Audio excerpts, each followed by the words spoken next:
Pop Cult Pod.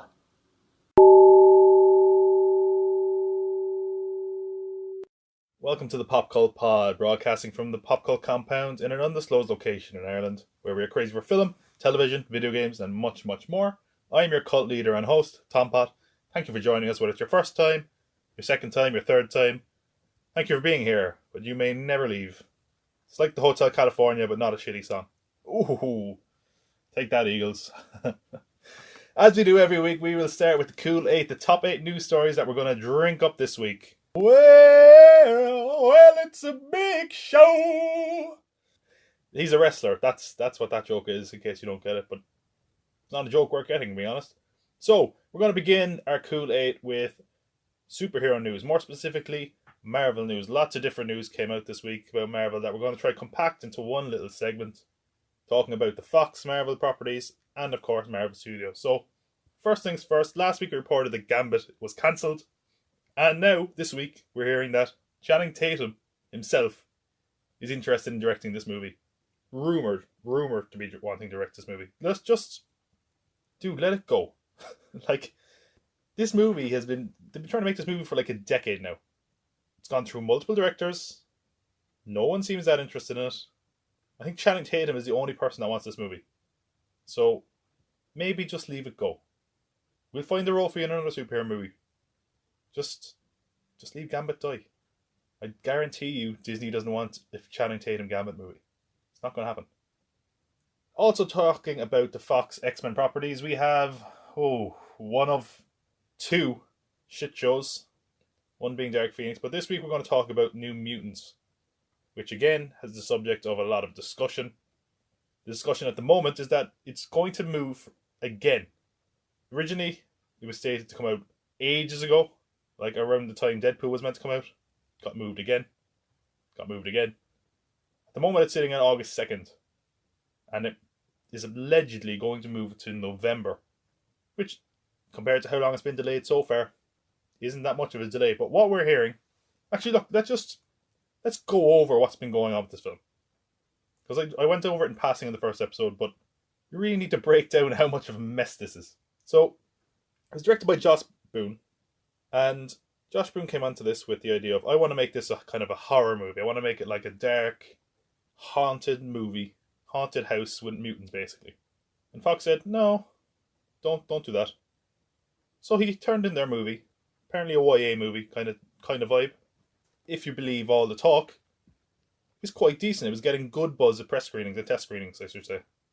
And then, It came out. As in the creepy clown It movie came out. And Fox, not Disney, yet, Fox said, whoa, that's a hell of a lot of money, and it's a dark horror movie, it's R-rated, so they asked to change the movie, and this was what, they basically asked Boone to change it to what he wanted to make it originally. And they marketed it that way. Just to be clear, this film still hasn't come out. They put a trailer for this out in October 2017, and it's still months away, at best. I also had said that reshoots were meant to happen. Those reshoots have not happened.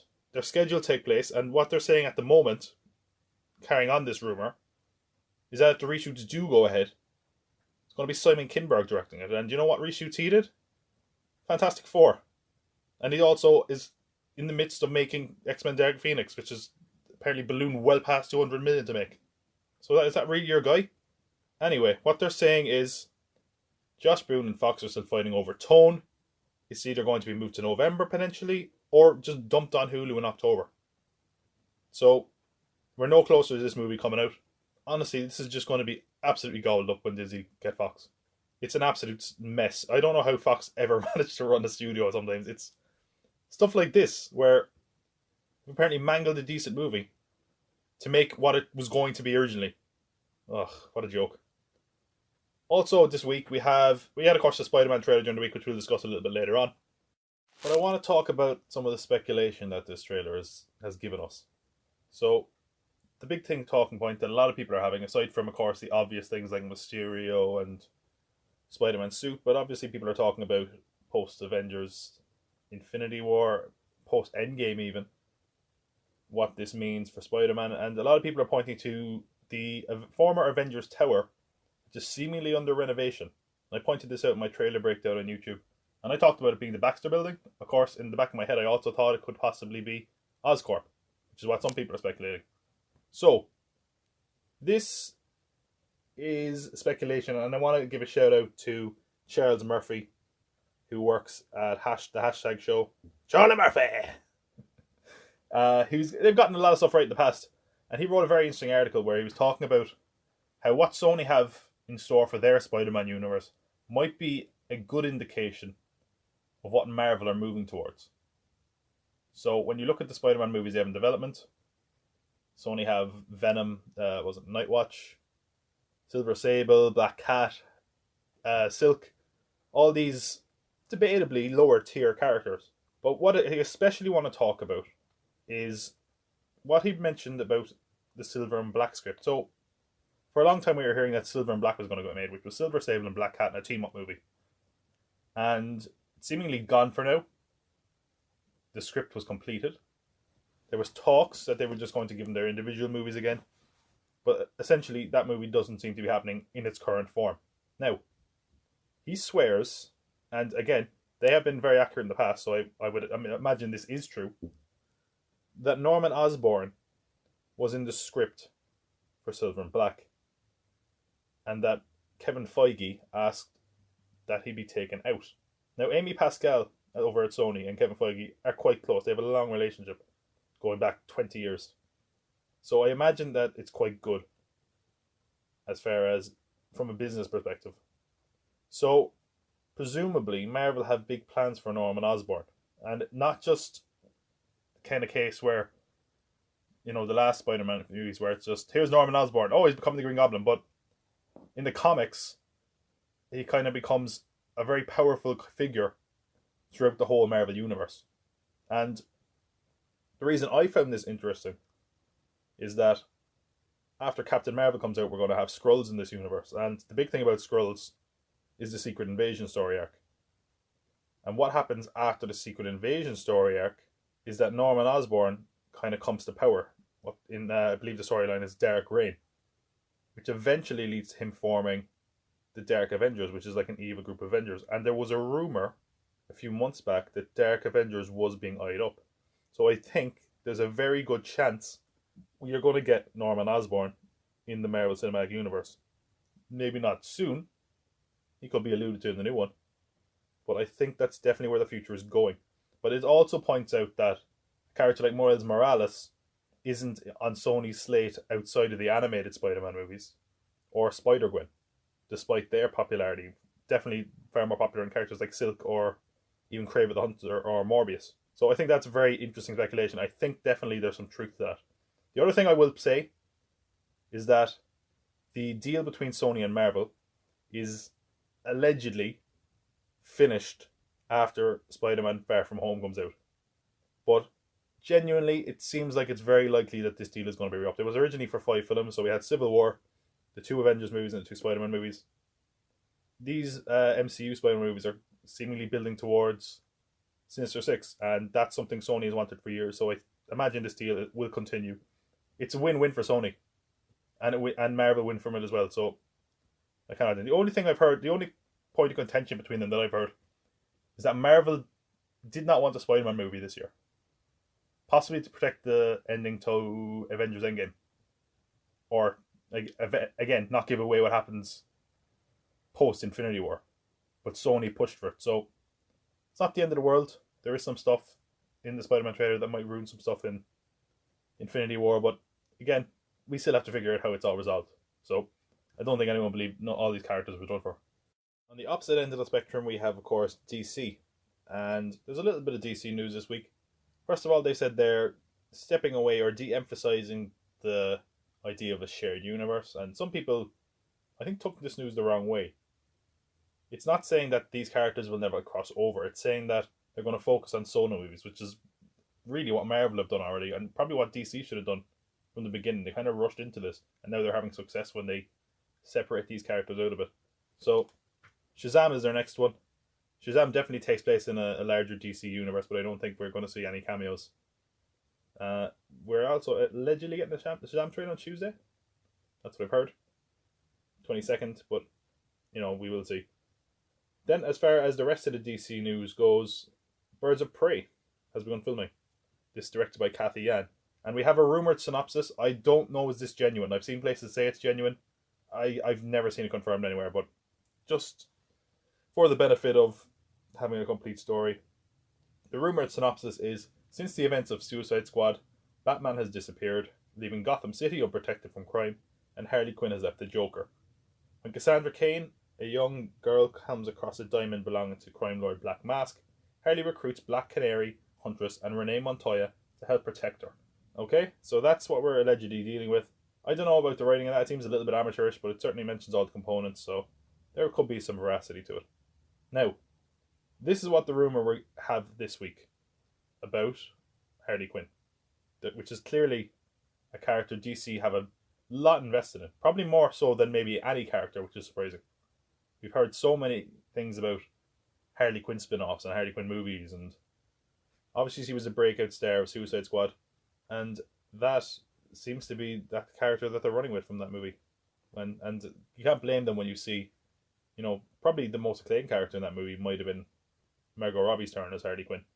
So what they're saying and what we've heard is that, firstly, Harley Quinn is out of Suicide Squad 2. She's been pulled out of that.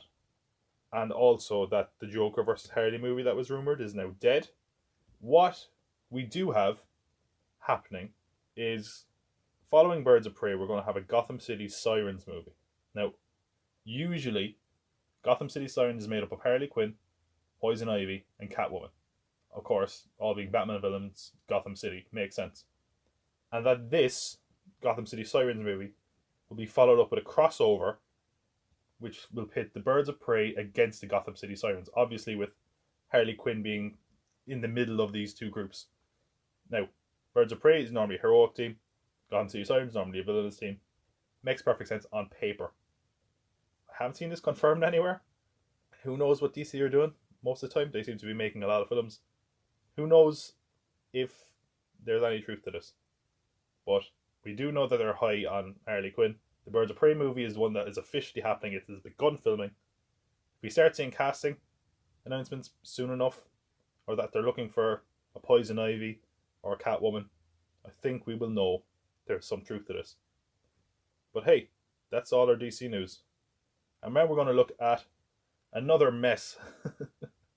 Not saying DC is a mess, of course. They've kind of got it together a little bit lately. And that is EA, who cancelled one, maybe even two Star Wars games. There's so much confusion going around about this story, man. It's such a mess. So, what we know is this. Originally, Visceral Games, who had made Dead Space, were working on an open-world Star Wars game under the code name of Ragtag. EA closed Visceral Studios in October 2017, where the game was then moved over to EA Vancouver, who wanted to broaden the experience of it. Now, this is where things have got a little bit conflicted. Some people have said EA Vancouver started a different Star Wars project, codenamed Orca. Other people said Orca was just the original Visceral game repurposed to a certain degree.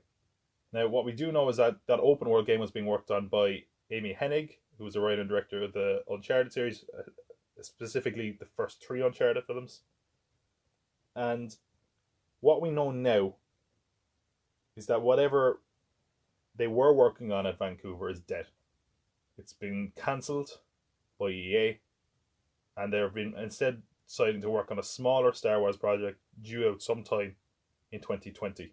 Now, the people working on Orca, that Star Wars project, are hoping to get back to it after 2020, but let's face it, by the time they start working on that again, we could be in a whole different generation of consoles.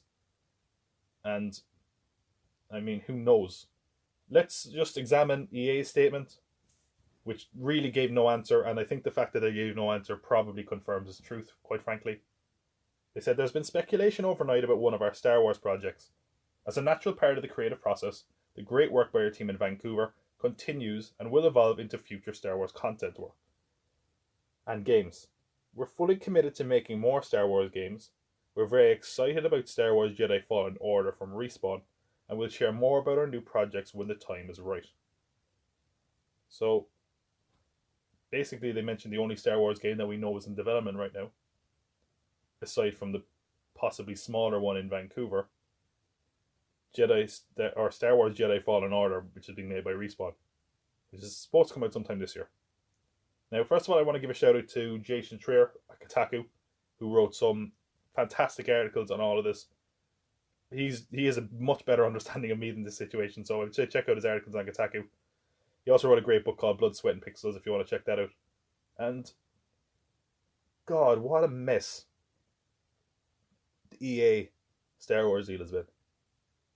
They've had this massive contract with Star Wars. This is worth hundreds of millions of potential income. And we've got 2 games. Battlefront and Battlefront 2. One was completely mixed for not having a single player campaign and being repetitive and just not having much to do. And the second one had all of that loot box shit going on with it. And because of that, it missed its sales target. I don't understand. Like, I saw a picture going on Reddit and it showed the Star Wars games before Lucasfilm were bought and after Lucasfilm were bought. And it's like absolutely insane.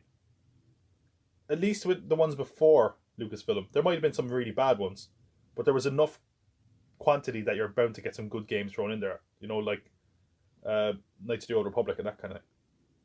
Like, Disney can't be happy with this. I had heard that they cracked the whip a little bit when the whole loot box thing was going on. But there's 2 games in the nearly 8 years this deal has been here. There's so much money gone to waste here. And what Jason Schreier Kotaku has said is that the head of EA, who was not the head when this deal was made originally, doesn't like developing projects not based on their own IP. And if you look at more recently their output, that definitely seems like it could have some truth. Because aside from the sports games, the EA games, it doesn't seem like there's that many licensed games they're doing now. So, yeah, it's a real mess, these Star Wars live action games. Not live action. These Star Wars games that EA are putting out. Because we've had 2 of them, they've been mixed, and now it's seemingly another one is gone as well. So I don't know what the end result. I can't imagine when that this deal is going to be re-upped. In a few years, that deal is gone. Like, just spread it around. Give it to other game developers. Hey, you want to make all those Star Wars spin-offs? Make games of them instead. Oh, anyway. We also got another Disney bit of news, which is another live-action adaptation of their films. This time, being The Hunchback of Notre Dame. Now, I will admit, I think this one has a good chance of actually being better than a lot of them. Because Hunchback of Notre Dame is a somewhat overlooked Disney film because it's a little bit weird, a little bit dark. It's got that whole kind of religious torment angle for it, and Frollo is a real dastardly villain, like really dark and sinister. I don't think it's a movie that kids appreciate that much, but I think that as a film, it's quite good. Now, not a lot has come out about what this is going to involve. I have heard that they're going to pull it from Victor Hugo's original novel as well, which is even darker than the film. I can't imagine they'll go that dark. I don't know what they're going to do with music in this movie. I don't think that Hunchback of Notre Dame had as iconic a music as a lot of the other Disney ones, but they have apparently looked to Josh Gad to not only produce it but star in it. Now, Josh Gad, if you don't know who he is, he voiced Olaf the Snowman in Frozen, but he is an actor, a very good actor, classically trained actor that can't sing. He did the Book of Mormon on Broadway. That was kind of one of his breakouts. So I think that if they're looking at him for the Hunchback, which, by the way, is that kind of an insult to be like, we look at you, we see a hunchback. I mean, it's not that Josh Gad is an ugly guy, obviously, but it's just like, it seems very odd to be like, yeah, that's our guy. I'm sure they're going to do special effects or CGI his face to make him hunchback anyway, and people get really outraged, being like, what are you saying about hunchbacks? How dare you? The moral outrage that they're making a hunchback. Or else they'll go the complete opposite way and make sexy hunchback. Like when they did Beast a couple of years ago. What was that, Des? Was that the CW? sexy Beauty and the Beast. In other sequel news, we heard our first bit of detail about Mission Impossible 7 and Mission Impossible 8, which means that they're actually going to be directed back to back. And Christopher McQuarrie, who directed the last two films, 5 and 6, Fallout, of course, being one of the most critically acclaimed movies in the whole franchise, and definitely the highest grossing. So that's incredibly impressive. He's going to be back for both of these to write and direct. The seventh one will be coming out in 2021, and eighth one in 2022. This is a pretty smart move by Paramount to lock this down, because I think it's a strange franchise. It sort of reminds me actually of Fast and the Furious, in that started kind of like middling, big enough. Then people kind of forgot about it, or they kind of fell off a cliff a little bit. And then they brought it back into this massive, big luster action franchise with a huge ensemble cast. And just like with the Fast and the Furious movies, they want to strike while the iron's hot and make as many of these as they can. So we're getting two of them really soon. And after the last one, that's really, I can't complain. I thought the last one was fantastic. One of the best action blockbusters I'd seen in a while. And two things we've heard of in conjunction with this. He apparently wants Henry Cavill and Alec Baldwin to come back in flashback. That's the rumour. Again, it's really early on. That was the rumour. I don't know if there's any credence to that. Some people have reported that he turned down a DC movie to do this, because there had been rumours that he might take Superman, for example, or Green Lantern. And he called this rumour horseshit, which he didn't mince words. So, I don't know what we can take out of that. Maybe there's no truth to this, but regardless, Mission Impossible 7 and 8 is coming 2021, 2023, and Christopher McQuarrie is back. And more video game news, we had the press conference, if you want to call it that, for Mortal Kombat 11 last Thursday. And a lot of information came out of this. This game is coming out quite soon, actually. It's like 23rd of April. So, we had the normal things, trailers, fatality trailer, cinematic trailer. Kind of the main takeaways we got. First of all, Ronda Rousey, the former UFC champion, Olympic gold medalist, and the current WWE Raw Women's Champion, is going to voice Sonya Blade. She's not a fantastic actress, but it's voice acting, and quite honestly, the voice acting in these fighting games is rarely that good anyway, so I think it's just stunt casting, but, good for her. She seemed happy. NetherRealm seemed happy with it, so, well, how bad, really? They gave us a quick look at the story mode, and it's going to have our first female boss for the series and a character called Chronica. So as you can imagine, presumably there's going to be some time traveling element involved in this. They showed off a new fighter, her servant, called Geras, who can control sand. Look at this trailer. Look up Geras, and he is so reminiscent of Thanos and Apocalypse from X-Men. It's really like, I swear to God, you could put a lawsuit in for that. But then again, Thanos looks like Darkseid, who looks like Apocalypse, who looks like Geras, I guess. It's a big long circle jerk there. Then we had a few looks at some of the characters involved. So these are confirmed characters. And then we have characters that I don't think they were shown as playable, but they were shown in trailers, so they will almost certainly be in the game. We had Raiden, Baraka, Scorpion, Sub-Zero, and Sonya Blade, along with Scarlet, who is returning from Mortal Kombat 9. And then in the cinematic trailer, we got Cassie Cage, Kitana, Liu Kang, and Kung Lao. Now, there was evidence also on the menus and certain things to suggest that Noob Saibot was going to be back, along with Cabal. And overall, this game is going to have 25 characters, including Shao Kahn, as a pre-order. So, there you go. If you feel like pre-ordering the game, get Shao Kahn. They also showed off some of the new features, custom character variations, which is a lot like what we had in Injustice 2, where you could change certain things and it would give you certain strengths or weaknesses or bonuses using certain kind of objects in the environment, things like that. They also showed us some of the new gameplay elements, which involved fatal blows. This basically seems to be the new version of the X-ray system, and you get it when you're at your 30% health, which, I don't know. I'm not sure if that's a great idea. It seems like it's way too easy now, because it used to be that you have to conserve your bar, but anyway. They also showed us the perfect block mechanism, which basically meant that if you block at the right time, it opened a window for counterattacks. And that was kind of the big takeaway. So, few changes, nothing too shocking. Mortal Kombat 11 is coming out April 23rd anyway. I want to talk about a topic that I didn't mention last week in our feature. And just to explain my reasoning, we're talking about the Sopranos prequel. So last week we did a huge discussion on the Sopranos. That was our feature. We were talking about the Sopranos, how its legacy, its impact, like anything. I seemed to have over with pretty well. I think people enjoyed it, thankfully.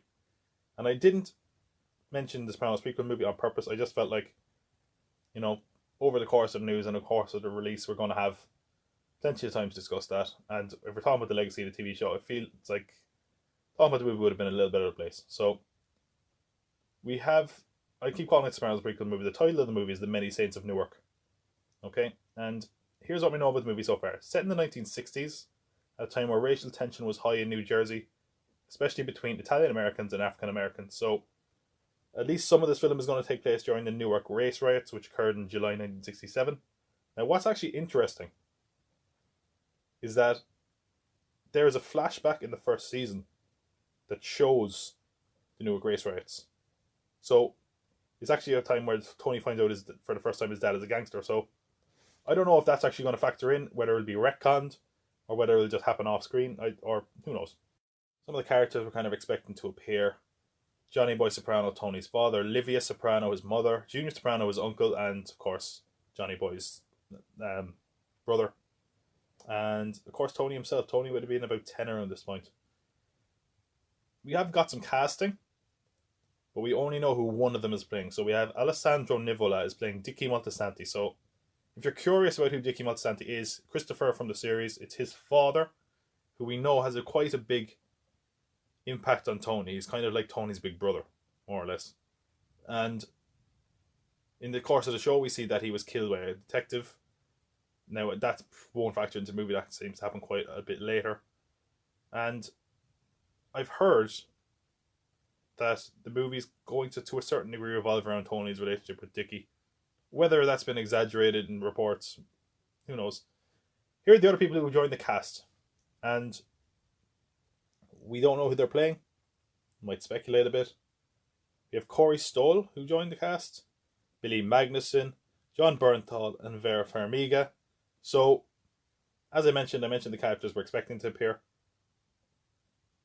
If I was a betting man, I would say John Bernthal is going to play Johnny Boy Soprano, Tony's father, and Vera Farmiga is going to play Livia Soprano, his mother. That seems like possibly the best bet. As far as the rest of it, Corey Stoll, maybe he's playing Uncle June. We don't necessarily know. Or maybe they're completely new characters. We really, it's hard to exactly guess who is playing who. But that's just that's the vibe I'm getting. I think that would be good casting. So this is a bit of a controversial film for a lot of people. Because, of course, it's tied to one of the greatest shows of all time. But it's a prequel movie. And I think it's rubbing some people the wrong way. I saw some differing opinions online. Personally, I think for me, it's been so long since the show ended now. And James Gandolfini's died. And it's so far removed from the show. And it's a long while ago as far as the prequel goes, that I don't think it'll really impact the legacy of the show if it turns out to be bad. And I don't know if it will be bad. I think there's a lot of potential for this. It almost feels like it's so far removed that it doesn't even have to be a Sopranos prequel. It feels like it could almost stand on its own legs. Now, hey, maybe I'm wrong. Maybe when this comes out, it'll be really bending over backwards to connect to the series.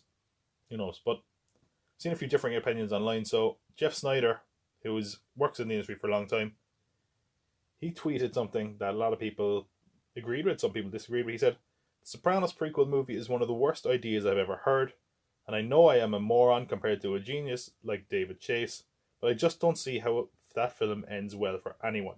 Hoping New Line comes to its senses before production starts." So, the other thing is the question of David Chase. So David Chase did The Sopranos, of course. That's kind of his magnum opus. He's only done one film aside from that. And it was kind of well received. It wasn't exactly fantastic. I haven't seen it myself, but it didn't really get the same acclaim.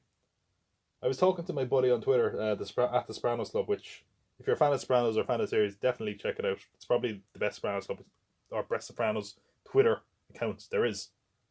And I was interested in his opinion because obviously he's a huge fan of the show, and he said that he thinks it's a very powerful route to take, and that it's smart because Dickie is a character that's linked to Tony Soprano, which is going to bring fans in, but that we don't have a lot of knowledge of Dickie Moltisanti. And that's a very good point that I hadn't really thought about. Dickie is a character that's presence is sometimes felt in the show, but he's a lot less fleshed out than, say, Tony's father or Junior.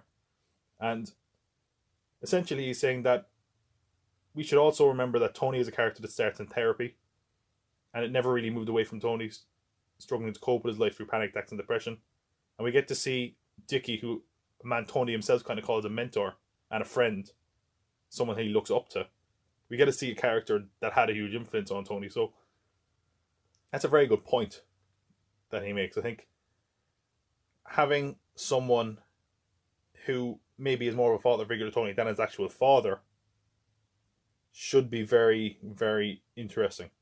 And it's something new in that this is a character that hasn't been fleshed out too much. We do know that he had some degree of alcohol and drug issues, I think, which we'd also obviously carry on to Christopher. But yeah, I must say I'm excited for this movie.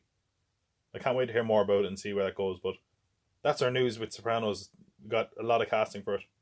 So I don't know if we have a date for this movie. I imagine it could possibly be the end of the year or early the year after. But you know, they might even try to give this some awards interest. So then I want to talk about one of the biggest stories all week came out of freaking nowhere, and that is the Ghostbusters 2020, or Ghostbusters 3 as people are referring to it as.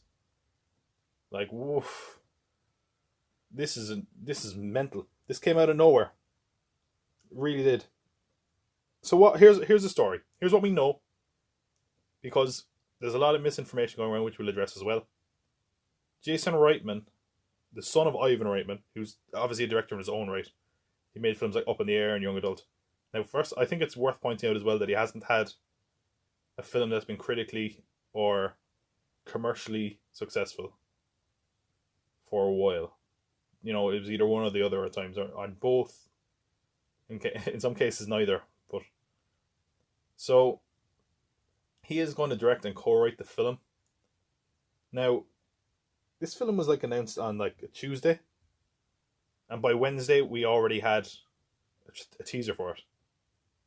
The teaser is very short. There's not much to it. We see a kind of a barn. It's clearly not New York, or at least not New York City. It might be rural New York, but we see a sort of a barn, and inside we see the Ecto-1, seemingly abandoned, and we see someone using proton packs. We can hear, and we see a few flashes of the orange and blue from the proton pack, and it features the familiar music from the score by Elmer Bernstein. So that's basically what we know. Summer 2020. It takes place in the same universe. So in other words, it is some degree of a sequel to Ghostbusters 1 and 2, which is why people are calling it Ghostbusters 3, even though we haven't really got a title for it yet. Could you imagine, given how fast this trailer came out, and how quiet Sony have been about casting that kind of thing, could you imagine if it just turned out this was a Super Bowl ad? Oh, people would be so pissed off. It would be amazing. Anyway, here's some of the rumor, information, misinformation. Who knows? Take it, all of this with a huge heaping dose of salt. Okay? Now that I have that out of the way, what we've heard, and this is it going off a comment by Ernie Hudson, where he said everybody is in, which has led a lot of people to say, hey, the whole gang is back together, all the Ghostbusters here, Bill Murray's in it. And yeah, that's one of those vague quotes that can easily be misconstrued. And do you think for a minute that if Bill Murray was completely in with this movie, that Sony and Jason Reitman wouldn't be shouting it from the freaking rooftops? I don't know. I don't know if we can take that as everyone's back. Maybe I'm just cynical. I don't know. But Bill Murray was the holder to Ghostbusters for a long time. I think if there's anything to entice him back, it might actually be the fact Jason Reitman's directing, because he's, a bold director. He makes a lot of creative choices, and I think that would maybe draw Bill Murray in. Other characters, we don't know if they're returning. questionable whether they even need to return. Sigourney Weaver, don't know what her status is. Annie Potts or Rick Moranis. Rick Moranis is kind of retired a little bit, so whether or not he comes back is debatable. Of course, Dan Aykroyd is back, because Dan Aykroyd will do anything to any of his properties, as we saw with Blues Brothers. Now, a lot of people also are saying, hey, see, Dan Aykroyd said this was coming months ago, and wasn't he right, and you should have listened, and he confirmed it. And Dan Aykroyd has been saying Ghostbusters 3 is being made for about 20 years. So maybe we don't need to listen to Dan Aykroyd about Ghostbusters news, because he will buy and sell you if he thinks to get your ass in the theatre for see a Ghostbusters movie. Anyway, that's what we have as far as casting goes. With the original cast, we really don't know a whole lot. I haven't seen anything confirmed. Sony have been suspiciously quiet about this movie. Maybe they're a little bit gun shy about going after Ghostbusters after the last film was so divisive for some reason. Can you imagine? We're living in a world where people got so pissed off and angry about a Ghostbusters movie. And I say that as a huge Ghostbusters fan. One of my earliest memories is Ghostbusters. Like, just seeing the Ghostbusters walking around surrounded by marshmallow. It's like, really must say something about our society that we're all getting bent out of shape about Ghostbusters movies, but I think the marketing led into that, and I think they'll definitely not make the same mistake again. So, what a lot of places have reported is that the film's main cast is going to be led by new characters, played by 4 teenagers, 2 male and 2 female. Now, there's also a lot of people saying that at least one of these characters is going to be a son or a daughter of the original cast. I read 2 descriptions of 2 characters online. I would question the source on these. One of them sounds like an absolute dead ringer for Egon. Like, talking about emotionless, that kind of thing. It sounds like Egon Spengler. And considering Harold Ramis is dead, it wouldn't surprise me if one of these kids was his, to carry on that kind of legacy, and so you can at least acknowledge his passing to a certain degree. Then we have the apparent plot, and I do think the teaser, to a certain degree, shows us this. Is about a family moving to a small town with hidden secrets, which is the plot of the latest Goosebumps movie, which is the plot of Stranger Things, which is what everyone is saying, considering it's 4 kids. And they move to a town and something's not right, and is there strange experiments or something, and ghosts and blah. So yeah, it's really strange, this film, because first of all, there's also talk that the ghostbusting aspect of this might be very much in the background.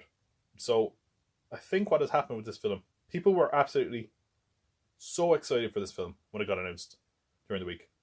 It was Ghostbusters 3, is everyone back? Oh, yes, it's in the original continuity, blah, blah, blah. And then as we got more information, or more rumor, I should say, and less firm information, people have slowly kind of started to question whether this is worth getting excited over. And I think if it wasn't the case that we just had the female Ghostbusters movie in 2016, people might be a bit like, whoa, this came out of nowhere, Ghostbusters, yeah, it's back. But I think a few people are burnt out after all that controversy with the last film. And Leslie Jones isn't happy about it anyway. She tweeted something on Twitter, and I don't think I necessarily agree with her, but let's not have the same shit show we had the last time. Can we just wait for the movie and judge it on its own merits? Again, I'm a huge Ghostbusters fan. I was excited initially. Now I'm a bit more skeptical. I'm waiting to see some more firm information before I can properly commit to being excited for this film. Anyway, there it is. That's Ghostbusters 3 is apparently coming out. Who would have thought that at the start of the week, huh? And like last week, I have a few little tiny bits of news. Quick hits, I called it last week, where all we're doing is reading the news, taking the piss out of it, and moving swiftly on. So first up, Lee Unkrich has announced that after 25 years with Pixar, he's leaving the film industry to spend time with his family. Unkrich was responsible for Coco, Toy Story 3, and co-directing the likes of Finding Nemo and Monsters Inc., along with assisting in many other Pixar projects. In a statement, Unkrich said, "Fuck all y'all, I got 2 Oscars, bitch!" before disappearing in a cloud of money. Oh, I'm sorry, that was a quote by Tom Hanks. Oops. Fortnite, the popular online shooter, builder, time waster, and distraction, made records last year by making more revenue than any game in history, which confirms my theory that this game is going to be big. Bad Boys 3 has started filming under the title Bad Boys for Life. It is to be directed by Adel El Arabi and Bilal Fallah and will be released in 2020. The film is set to answer the many questions we have from the original Bad Boys film, such as, is Will Smith playing himself in this?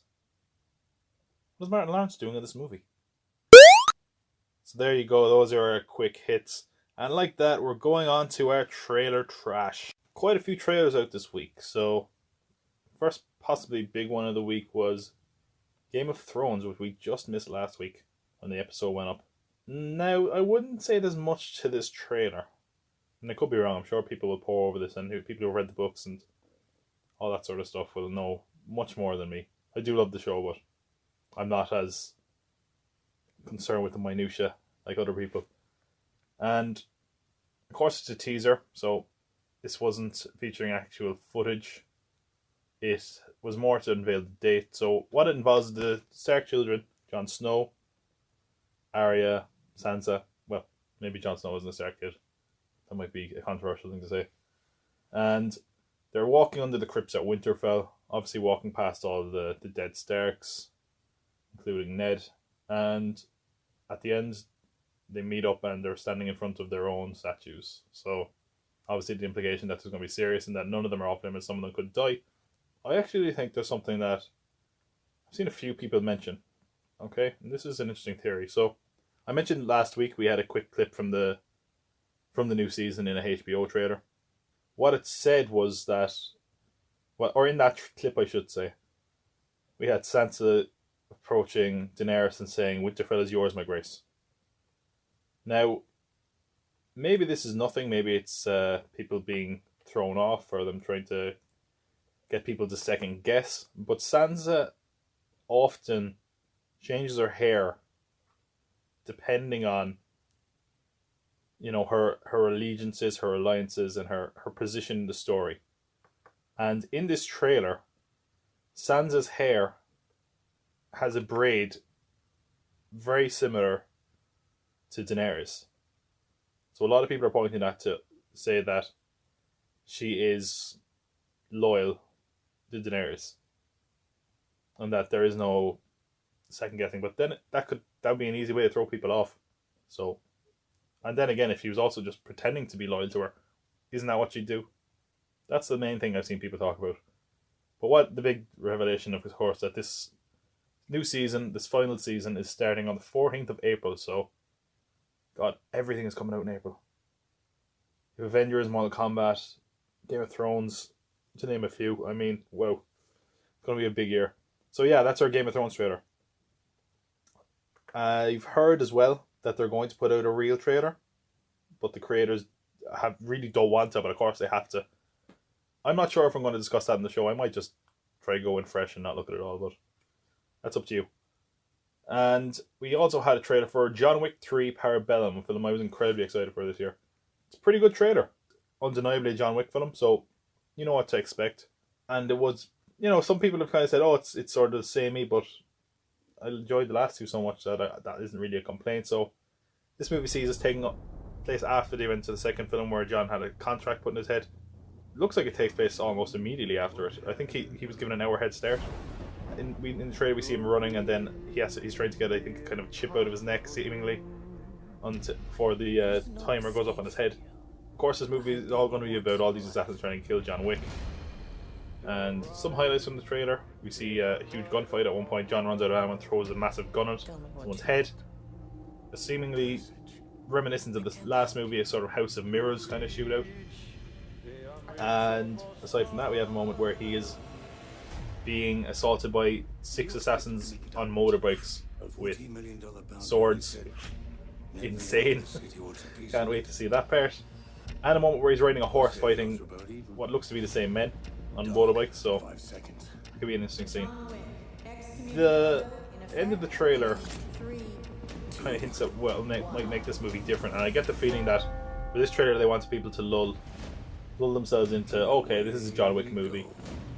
You like the last ones, it's going to be just like the last ones, you're going to love it. and I think the end of the movie, or the end of the trailer, I should say, into that where things might be different, where you kind of get a shot of John out in the desert and he meets Halle Berry, who has two massive dogs, German Shepherds, and they're in the middle of a firefight killing people. So yeah, John Wick is a franchise that loves its dogs. In fact, you see John Wick staring off with a dog in the movie, so I don't know. I have a bad feeling with that dog, man. I don't know if that dog can live much longer. Or unless John Wick just sets him free. I don't know.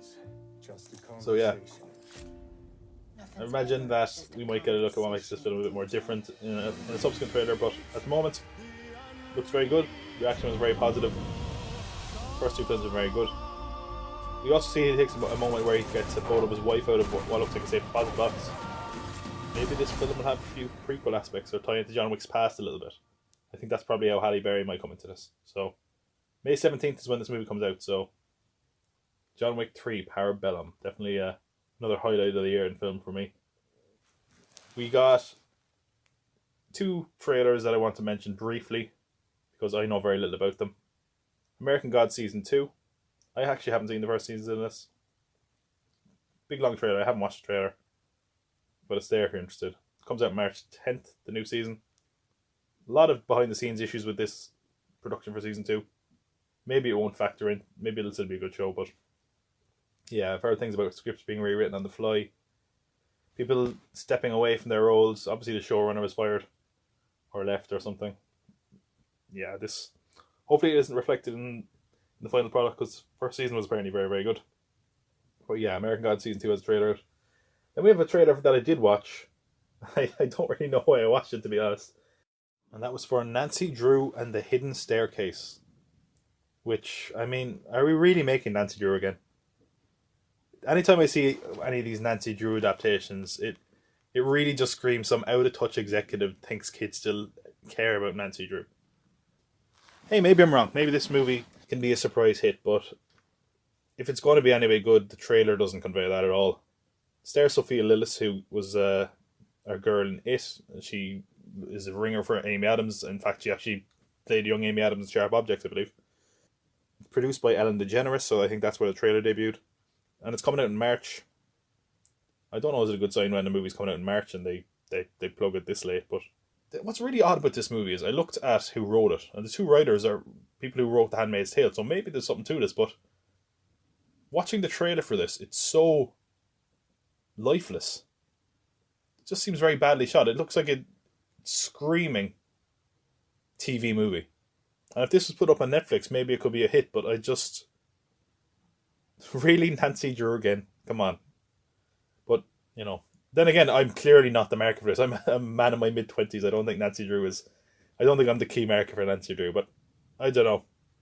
I don't know if anyone's a market for Nancy Drew anymore, to tell you the truth. But we shall see. Quite soon. 2 months. And lastly, the trailer, the biggest trailer of the week. Spider-Man Far From Home. I did a trailer breakdown for this if you want to check it out on YouTube. Just type in popcultpod on YouTube and it'll come up. So, since I've done all that already, I'm not going to overanalyze this trailer too much. Just maybe get some of the big points everyone's talking about.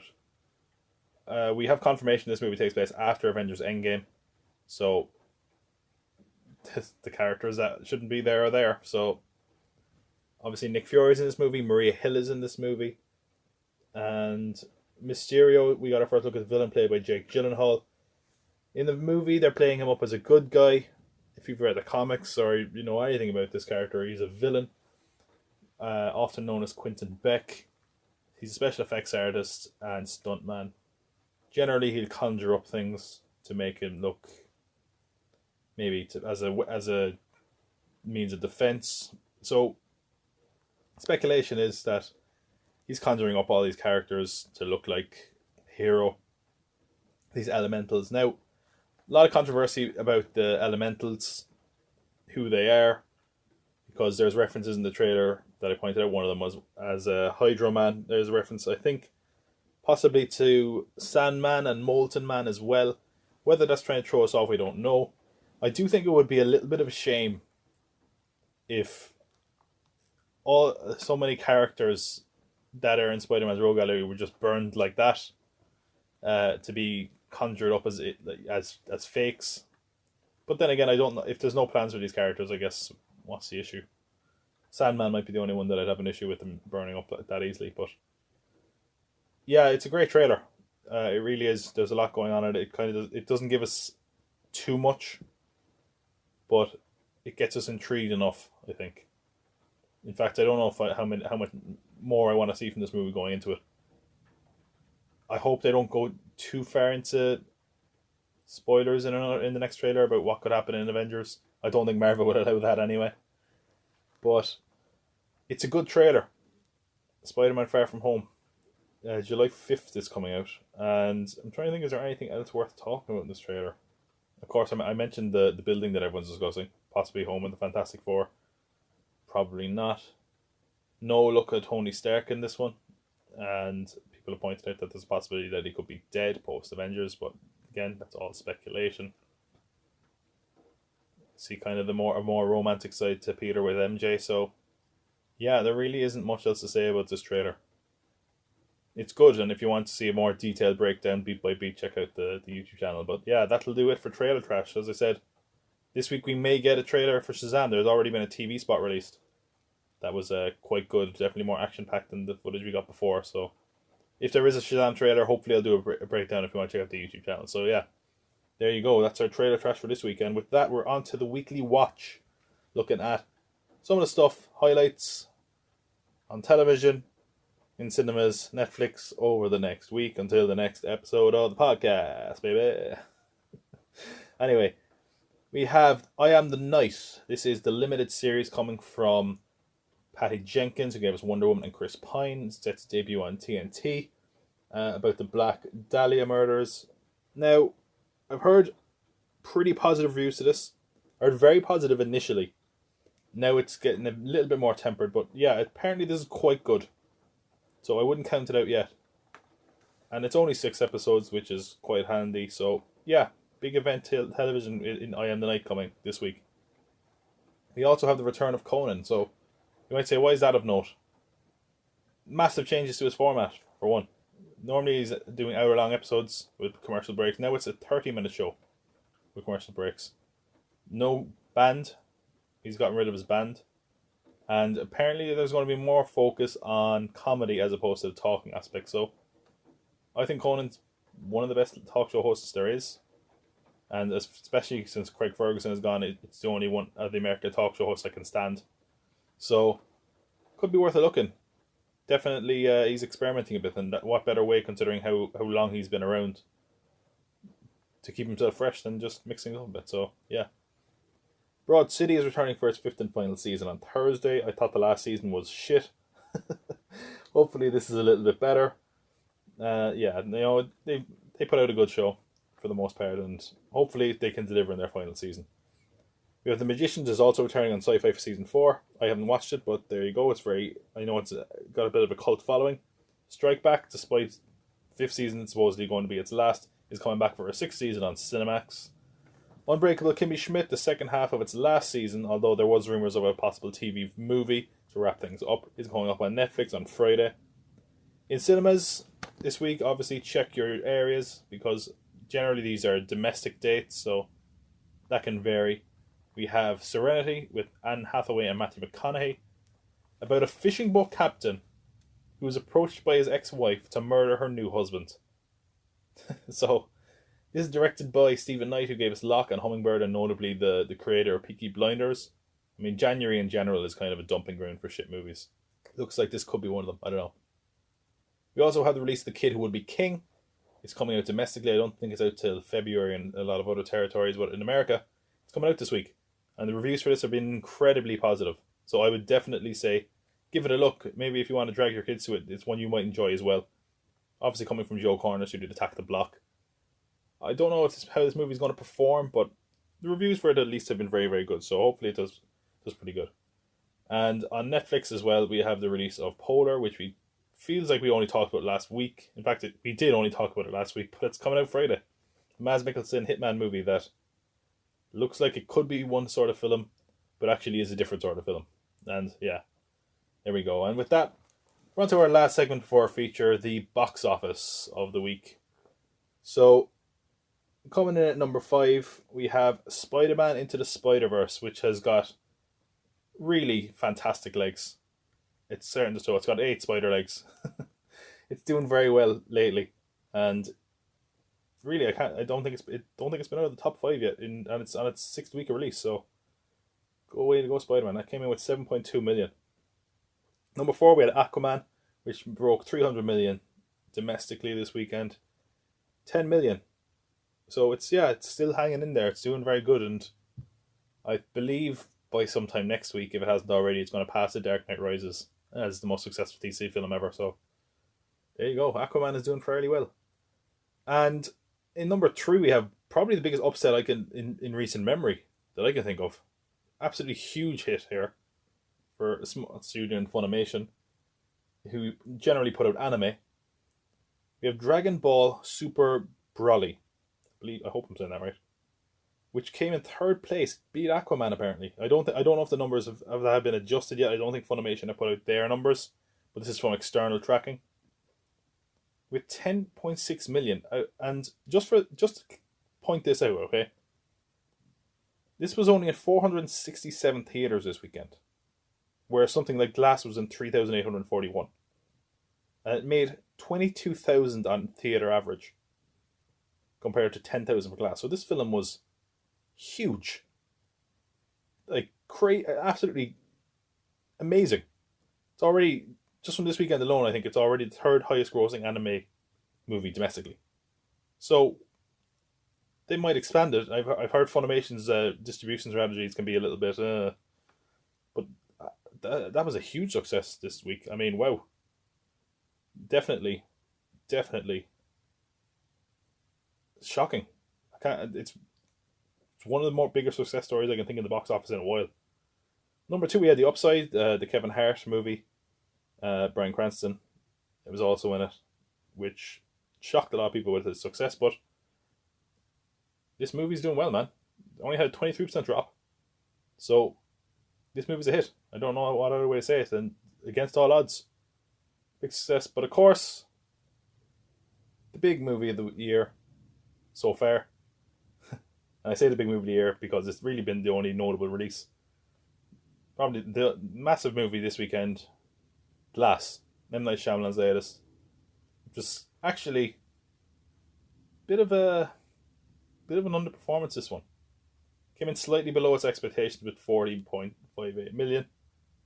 And the cinema score is really not great.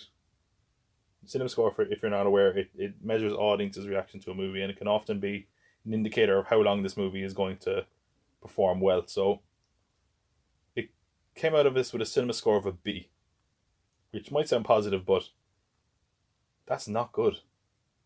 You know, I think like out of every movie in the top 10, every film has a better cinema score than that.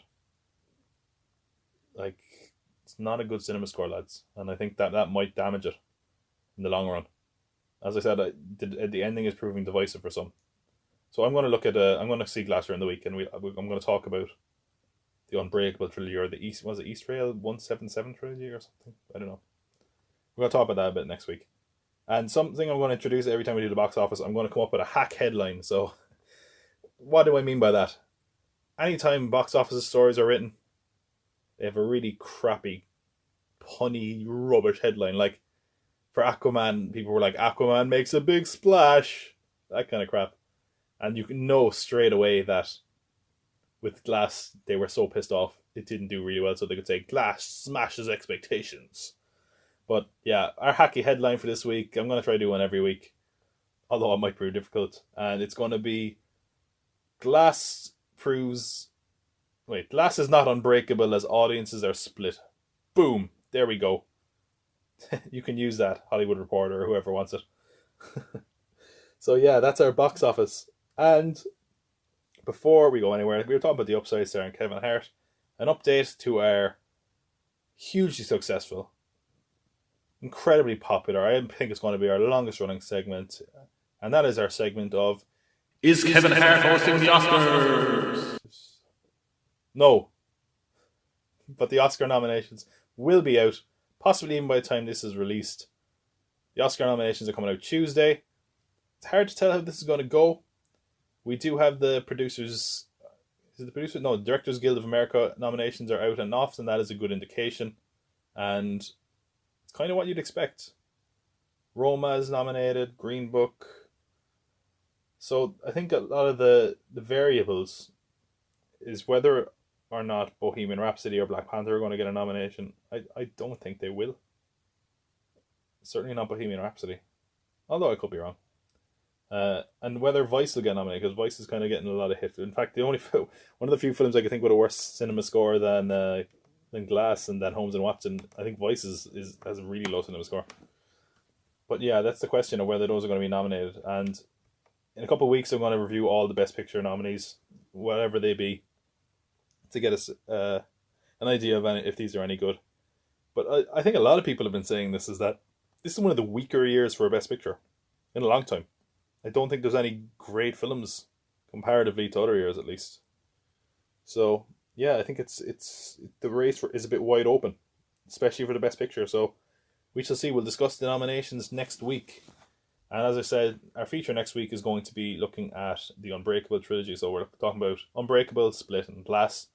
So yeah, if you want to hear the discussion, I might mention a few spoilers next week. So I said I'd give people a bit of time if they want to see it. But we have a whole week to see it. All that said, we're going to begin what I hope is a recurring feature, and that is where we look at a film from development hell. What is development hell? Well, development hell is what a film in the process of being made for seemingly forever. And it seems like it's going to come out, and then something sets it back, or the directors keep changing, or the writers keep changing. Something like Bill and Ted 3, or even up until this week probably, Ghostbusters 3 would have been eligible. Without further ado, I'm happy to present Hellraiser, Roger Rabbit 2. Who Framed Roger Rabbit is one of my favourite films of all time, which might seem strange to some, but to me, it's a perfect example of a film that I'd appreciated one way as a child, and a multitude of different ways as an adult. As a child, it was amazing watching all these cartoon characters in the real world, and to see these characters interact that I never thought could. Bugs and Mickey, Donald and Daffy. It was a movie that was dark and didn't treat you like a kid, not that I understood every bit of it. And as an adult, I had an even bigger appreciation for the jokes I didn't get, the plot and tone, and the incredibly impressive technical aspects of it that were groundbreaking at the time, and still hold up today. In fact, in many ways, it was a film that showed the future of what movie making would be. Real-life actors interacting with backgrounds that weren't there, or animated characters, much like the green screen or motion capture of today. Not only that, the attention to detail with lighting, shadow, tracking, the moving camera, and eyeline. Lots of this stuff can now be done on computers, but not the case back then. Some of these tricks are still done today in modern blockbusters. Yet it's also a film where the technical aspects aren't overt, and even if you didn't examine them in detail, the film itself will be seamless. Yet Bob Hoskins and the other actors had to give believable performances with not much to act against, much like the actors of today in effects-driven movies. It was in many ways an experimental movie. That isn't what comes to mind when you think of a special effects film, but it is one all the same. The story the universe created is one that is entertaining but dark, childish but mature, with a plot that is investing and characters that are honest and flawed. It's a very familiar noir story that is done in such a unique style that it makes it seem fresh. The original Roger Rabbit was a huge success when it was released. It won 3 Oscars, and it was the second highest grossing film domestically that year, behind only Rain Man. In fact, in modern times, with inflation taken into account, it would have made $700 million worldwide, which if it were released in modern times, say last year, would put in the top 10 of the year. With that said, a sequel seemed inevitable, and the people involved, Steven Spielberg of Amblin and Michael Eisner, CEO of Disney, set to work on making a new Roger Rabbit movie. The first rumblings of a sequel would come the following year in 1989, where an outline was made by J.J. Abrams. That's right, a young J.J. Abrams once discussed with Spielberg the possibility of a Roger Rabbit sequel. However, it was something that never materialised, and Abrams doesn't really remember the finer details of his outline, but had attempted to make a short film, although that didn't come to fruition either. But that was only the beginning of Roger Rabbit 2. The most notable attempt came later, when Nat Malden, mostly known for his TV work of Barney Miller and Night Court, was hired to write a prequel to Who Framed Roger Rabbit, tentatively titled Roger Rabbit 2, The Toon Platoon.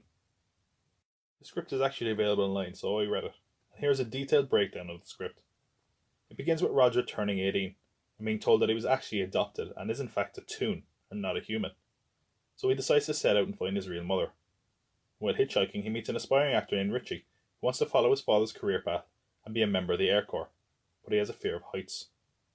Richie and Roger clash on the way there, and once they reach Hollywood they split up. At which point on the radio, Roger hears about someone who traces people who are lost. In the hopes of helping him find his mother, he goes to the radio station where he meets Jessica Krupnik, the future Jessica Rabbit, who is very different to the sex symbol of the previous film. She is more dressed down and less charmed by Roger's ways. Richie and Roger eventually rekindle and move in together after Roger saves him from a fight with 3 members of the Air Force. And Roger and Jessica begin their courtship, while Jessica happens to have a roommate named Wendy for Richie to fall in love with. And then Pearl Harbor happens. Yeah. Yikes. It comes out of nowhere, which I guess is fair enough, so did Pearl Harbor, but it's a pretty sharp turn in the script. Anyway, Jessica is kidnapped by her radio boss Otto, who is actually a German spy, but Roger thinks she just ran off with him and doesn't realise she did so under duress. Here we make a quick transition into wartime, where Richie is now a soldier, but due to his fear of heights he is put with the unlisted troops, consisting mostly of Toons. And while Toons aren't hurt by standard weapons, the army could never convince them to attack other humans, as they want to entertain. This is where we get the eponymous Toon platoon, including Blackie Cat, a Brooklyn feline who has bad luck to anyone he crosses, Swifty Turtle, a turtle who is a little bit slow on the uptake, and Pee-wee, a biplane who's afraid to fly. Roger, who's making films in Hollywood, is eventually drafted during the time jump, and meanwhile Jessica is being used to voice propaganda for the Nazis. Jessica is forced to read as they are keeping Wendy hostage and threatening her life. They become aware that the Nazis have a plan to kill the Allied leaders at the Malta conference. And when Roger recognises Jessica on the radio, he knows he must free her, and after finally convincing Richie, he infiltrates the German compound where Wendy and Jessica are. After learning of the evil plan, they try to get a key to stop the missile aimed at the Malta conference. To do this, Jessica must become the character from the first movie, to seduce her boss and get the key from his pants. With the key in their possession, a chase breaks out and they try to escape, ending in the broadcasting room where the scuffle is heard over the radio by Pee-wee, who didn't come along on the rescue mission. Our heroes are captured and set to be executed, but the Toon platoon come to save the day, along with some backup from Daffy, Donald, Droopy, Mickey and Goofy, just to name a few, where it ends in a huge firefight. When all seems lost, Richie finally conquers his fear of heights, while Pee-wee overcomes his fear of flying, and they defeat Otto, but he still manages to launch the rocket. And after chasing the rocket, Roger ends up riding it, and steering it away from trouble as the world leaders watch it explode in the distance. The film ends with them getting a ticker tape parade as heroes for saving the day. After hearing Roger on the radio, his mother, who looks exactly like him, comes to meet him, and she reveals his father to be none other than Bugs Bunny, who says, "Ain't I a stinker?" And the film then ends. So would this film have been any good? Well, granted, what I read was a first draft, and it could have been tightened up. But quite honestly, it's sort of hard to say. There are some great stuff in this script, like a scene where Roger is being told for the first time that he's a Toon, and they remind him of when he was in a quarry with his friend. Remember when you were with Butch Cooper, and dynamite went off in your face, and you were fine, but he had to go to the hospital? There's a real over-the-top cartooniness to the film, more so than the first one, but it doesn't lean into it like I hoped it would. We also get a moment where Roger gets his signature outfit, and the film plays with what it means to be a Toon. We get a slightly more cartoony side to Jessica, even showing that she can make perfect sound effects over the radio. And he finally refers to himself as Roger Rabbit, because before this we didn't know his surname. There is some good lines from Roger, particularly in the end where he says FDR is going to be RIP, and there are quite a few good lines from him throughout the course of the film. But the film still has its issues. Richie and Roger stuff is overly saccharine, and the Pearl Harbor part comes literally out of nowhere. The Hollywood stuff goes on a stretch too long, not to mention that Richie isn't that great as a lead. He isn't very interesting, and sometimes he's very mean. Not to mention when he does rescue Wendy, he didn't even realise she was there, which the script points out. He's not very heroic. Jessica Rabbit is also played as a very unsure and timid character, but this kind of seems ridiculous since the audience knows she isn't like that from the first film, and also the fact that her sex appeal is evident on radio. All the characters act like she's not this bombshell, which seems strange. The problem is that not much really happens, and maybe that would have been changed in the finished film, but it seems unfocused. The original film had a mystery element to keep you invested, but this one begins with a story. Let's find Roger's mother, and then gets completely sidetracked with the war. And when I heard the title and heard the concept of the movie, I thought it was a great idea to have Toons at war, but it doesn't make the most of that concept. Who Framed Roger Rabbit had a great division between Toons and humans, and could easily reflect the divide in society. People had a certain distaste, even racism, for the cartoons. It reflected the era it was set in, with certain racist perceptions of post-war America. However, the sequel sometimes doesn't blend those two worlds all that well. It's also quite repetitive. Lots of revelations from listening to the radio and such. It does hint at a divide. Perhaps it could have been conveyed a little bit better. I think it's something that would be handled better now. See a film like Zootopia. It more just seems that ideas in the script aren't fully realised or fleshed out. But again, it's a first draft. Could have been changed in subsequent ones. The film had certain allusions to the original too. For one, it featured plenty of cameos from animated characters who were around between 1941 and 1943, at the time the film was set in, some of whom had already appeared in the original Roger Rabbit. We hear Jessica singing the same song from the original briefly. There's even a short scene with Eddie Valiant, who Roger kisses for helping him find the radio station.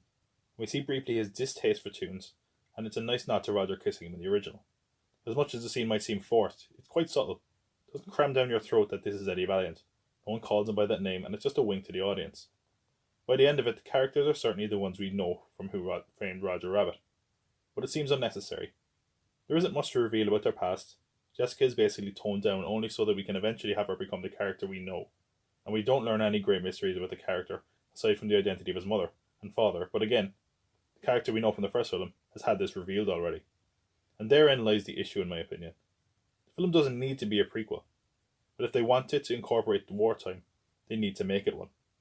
Yet the film doesn't make the most of this. There isn't allusions to propaganda cartoons, which would have been an easy replacement for Jessica's role instead of simply a radio announcer or clinging onto the radio as much as the film does. The animated tunes aren't particularly different either. Why not show older animated cartoons from an era that is forgotten? And then we see that by the time the original had come around, the veterans were forgotten when they came home, which works as both an allegory for veterans who were disillusioned on returning home, and how many animated characters from that era were forgotten or people moved on from them. Similar to Betty Boop in the original, representing cartoons of a bygone era. Again, I'm just spitballing, and maybe I'm just expecting too much from a Roger Rabbit sequel. It does seem to me, though, that they never fully utilise their concept, and it's not like it needs to be a stark commentary on war or animation, but it would be nice if there was a little more to it. Of course, a finished film would certainly have quelled the worries. It seems unlikely, too, that Disney or Warner or any owners of the characters would have been thrilled with the idea of their child-friendly mascots being violent. Sure, Roger Rabbit could be dark, but it wasn't like the known characters had much of a dark side. Certainly less so than in this script. Also, maybe Disney at the very least would have winced at the use of Nazis in the cartoon, especially because of their questionable cartoons made during wartime. All that said, the film is not bad. Certainly good enough to be made. I've read worse scripts and I've seen worse movies, and I would love to have seen it, if for no other reason that it is an insane treatment for a movie, especially as a sequel or prequel to Roger Rabbit. Abandoning the noir atmosphere to make a war film. Cartoons fighting in wars, and not just any tunes, Mickey Mouse, Daffy Duck, fighting side by side. It would have been worth the price of admission alone. So what exactly happened to the film that was now to be referred to as Who Discovered Roger Rabbit? Well, a few things. First, Amblin and Disney both had claims to the rights of the character. There was a lot of collaboration involved with this movie, and Amblin and Disney held 50-50 rights to the box office. Having Steven Spielberg on board was incredibly useful, and having studios agree to lend out their IPs, especially because he had worked with so many of them. It also helped in getting Spielberg's friend George Lucas on board through his company Industrial Light and Magic, who did a lot of the effects for Roger Rabbit. Whereas Touchstone, a subdivision of Disney, had Michael Eisner, who had previously been CEO of Paramount, where both Spielberg and Lucas had made Raiders of the Lost Ark. So for a while, it seemed like this was a perfect union. Michael Eisner and Steven Spielberg, two Hollywood powerhouses, who after the success of Who Framed Roger Rabbit, realised a cash cow they might have on their hands. Things were good. They even worked on a short with Roger Rabbit which appeared in 1989 before Disney's Honey, I Shrunk the Kids in June 1989. By this time, Nat Malden had completed at least one draft of the script for the sequel. People loved the short, and it seemed like things were copacetic, and that Roger Rabbit was set to be a juggernaut of American animation, and a character that could form a unique franchise for both Disney and Amblin. Then we had the second short film, and things fell apart. Fast. You see, at this point it was 1990, and Eisner had had what he hoped would be a huge Disney hit in Dick Tracy. And on the other hand, Spielberg was producing Arachnophobia, also for Disney. On paper this was great.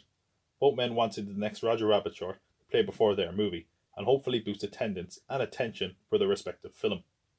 And while they no doubt argued over this, which film should get the short, with Eisner being the head of Disney, he was going to get his way. So Eisner put the short before Dick Tracy, It was seemingly at this point that the feud between both of the men responsible for Roger Rabbit would begin. The relationship between both men appeared to be irreparably damaged by Eisner's choice, and had the agreement over the rights to the character stayed in place, that was an issue for Disney if they wanted to make a sequel. Spielberg, seemingly scorned by Disney's Eisner, vetoed an apparently almost finished and is still unreleased third short film with Roger Rabbit, titled Hair in My Soup. Until after so many vetoes, Disney were forced to abandon the film, which is still unreleased to this day. Spielberg also consistently rejected the script of the sequel film, with seemingly little reason, but did eventually allow production on a new Roger Rabbit short in 1993. One reason revealed for Spielberg's unhappiness with the script, and a reason for him apparently stepping away from the project, was its satirizing of the Nazis, this coming just after he had made Schindler's List. What's strange about this is he did seem intent on making a sequel originally, going so far as to talk to J.J. Abrams all those years ago, so whether his reasons for vetoing or being unhappy with the script were genuine or just a case of sour grapes we may never know. But by 1997, perhaps hoping to entice Spielberg back, Eisner gave rewrite duty to two prominent Amblin writers, Sherry Stoner and Deanne Oliver, known for their work on the Spielberg-produced cartoons Tiny Toon Adventures and Animaniacs. They changed the script a little. They kept the search for Roger's mother, replaced the war subplot, and instead focused on Roger's rise to stardom on Broadway. Eisner also tried to smooth things over by offering Spielberg's Amblin partners, Kathleen Kennedy and Frank Marshall, an option to co-produce the sequel as well. Stoner and Oliver's script went over very well at Disney, and they assigned Alan Menken, who'd done many Disney hit songs at this point, to write 5 songs for the film. The first Roger Rabbit wasn't exactly known for its music, but this film would feature scenes on Broadway, and besides, you have to remember that times had changed for Disney since 1988. In fact, the following year, we would have the beginning of the Disney Renaissance, with The Little Mermaid, and we're experiencing a boom with traditional animated features. In fact, the original film and The Little Mermaid was seen as something of a turnaround for Disney, who had slumped a little bit in the 80s. But by now we're in the midst of perhaps even coming to the end of the Disney Renaissance. Menken had been involved with the vast majority of these, and they presumably hoped that his involvement would signal another surefire hit for the House of Mouse. And while most of these songs would never see the light of day, one track would, titled This Only Happens in the Movies, which would appear on Broadway actress Carrie Butler's debut album in 2008. None of the rest of the songs would ever appear. I would recommend you listen to the song though, because it really is a beautiful song. And if it's any indication of what the sequel would have been like, it's a shame we never got it. The song talks of how this moment is so perfect, it seems like it could only come from a movie. It would have been a song used for Love at First Sight for the male lead of the film, and it's something of an undiscovered gem in the Disney catalogue. It's a very tender and magical song that is unmistakably a Disney song. In fact, I actually played the song for someone I know, and straight away they knew it was a Disney song. And I recommend you try the same. But this wasn't the only way that the animation landscape had changed. In 1994, Spielberg and David Geffen formed DreamWorks. Perhaps in the case of The Enemy of My Enemy is My Friend, the third partner in DreamWorks was Jeffrey Katzenberg, formerly of Disney. Katzenberg had been head of Walt Disney Studios, and had long hoped that Eisner would appoint him as the second-in-command as president of the Walt Disney Company, with Eisner remaining as CEO. However, this would involve demoting Frank Wells, the current president of the Disney Company, the vice chairman. And while all these titles might sound confusing, it was a point of contention between the two men.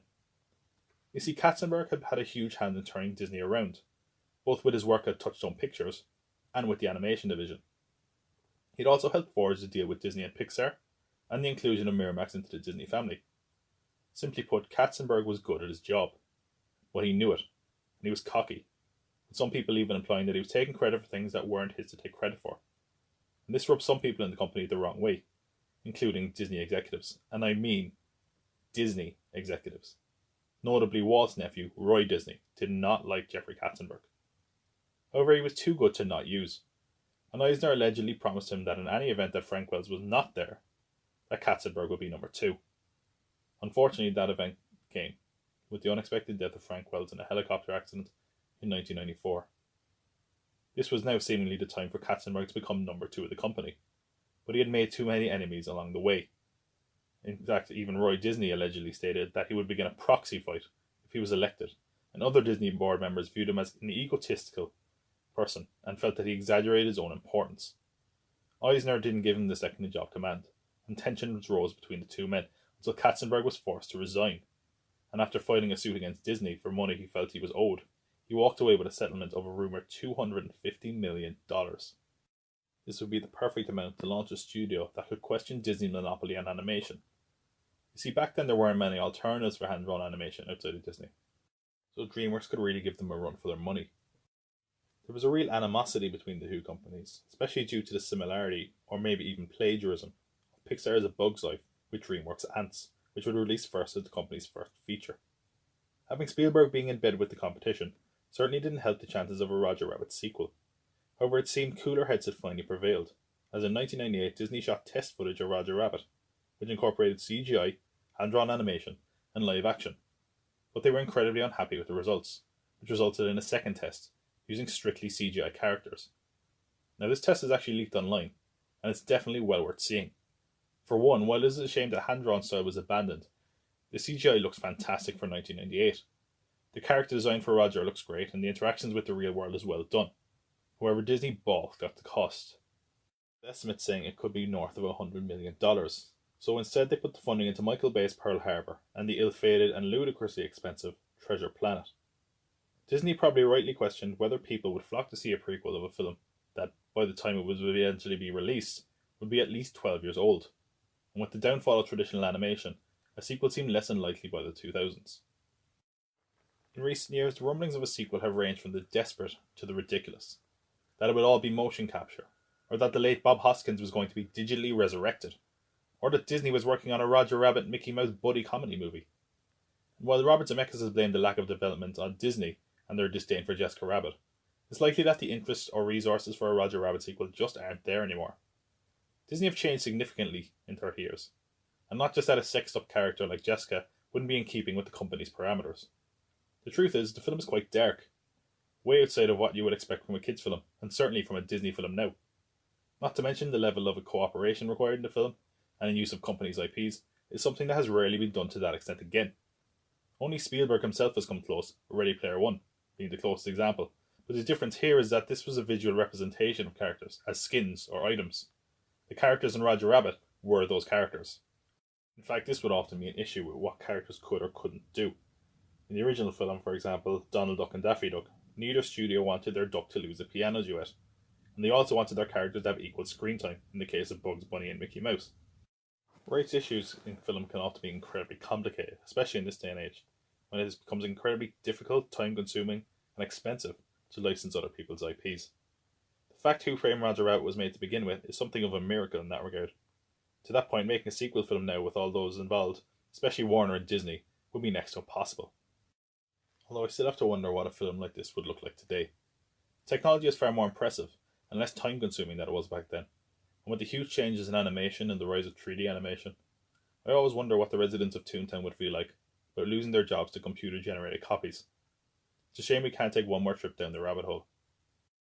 While Roger Rabbit was ahead of its time in many of its technical aspects, it was also very of its time, in that it arrived in a time where hand-drawn animation was yet to reach the dominant heights of the 90s, and while Disney was still trying to become the powerhouse it is now. The company had changed significantly by the time a sequel was ready to be produced. However, what we really see with Roger Rabbit is a case of synergy in the industry, and how quickly that falls apart when money becomes involved. Michael Eisner and Steven Spielberg were all vital in what they brought to the table for the original film, and without them it never would have become what it was. However, a combination of ego, a struggle of power, and to a certain point greed, it ruined the chance of a follow-up. The sequel could have been made when it was creatively viable, but by the time all the drama was resolved, it was no longer commercially viable. Unfortunately, a more appropriate title for the development of a sequel would be Who Killed Roger Rabbit? And the answer would be the two people responsible for giving life to such a successful first film. Yet they were also the ones responsible for killing any chance of it getting a sequel. Michael Eisner and Steven Spielberg. And that is why a sequel to Roger Rabbit stays in development hell. Thank you for joining us on the popcultpod. Hope you enjoyed our feature Hellraiser. We're hoping to do a few more of these coming up. One on Akira, and maybe possibly one on Ghostbusters 3 and the development of that. But next week we're going to be looking at the M. Night Shyamalan trilogy of Unbreakable, Split and Glass.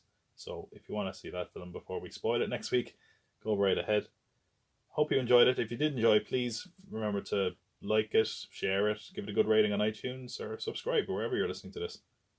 And if you'd like to contact the pod for any reason, whether you just want to give some feedback, positive or negative, or just contribute to the show in some way, you can reach us on Instagram, popcultpod, all one word, on Twitter, pop_cult_pod. YouTube, just leave a comment. Or you can email us at popcultpod@gmail.com. So with all that said, I hope you come back next week. I will also say that I've ordered a better mic, so the podcast is going to sound a lot better soon, hopefully. But yeah, I hope you enjoyed this and hope to have you back. So all that said, I will see you next Tuesday.